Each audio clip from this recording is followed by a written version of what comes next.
Le cœur est un muscle qui se contracte selon une séquence rythmique pendant toute la durée de notre vie. Chaque battement est stimulé par un signal électrique généré par le système de conduction cardiaque. Normalement, le cœur bat environ 60 à 100 fois par minute. En cas de problème avec le système de conduction, le cœur peut battre trop rapidement, trop lentement ou avoir un rythme irrégulier. L'électrocardiogramme, ECG, permet de mesurer et d'enregistrer l'activité électrique du cœur.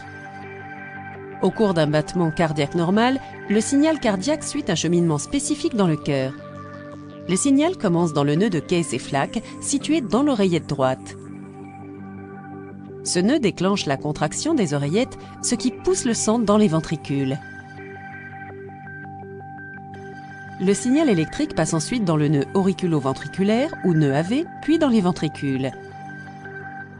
Ce signal provoque la contraction des ventricules qui pompent le sang dans les poumons et le corps. En cas de retard ou de blocage du signal, une bradycardie peut se développer. La bradycardie, ou plus simplement bradycardie sinusale, est une arythmie associée à un rythme anormalement lent du cœur, moins de 60 fois par minute. Cette pathologie est généralement asymptomatique. Chez certains patients, néanmoins, la bradycardie peut provoquer des vertiges, une faiblesse ou des évanouissements. Ces symptômes sont dus à une baisse de la circulation du sang riche en oxygène vers le corps, en particulier à la baisse du flux sanguin vers le cerveau.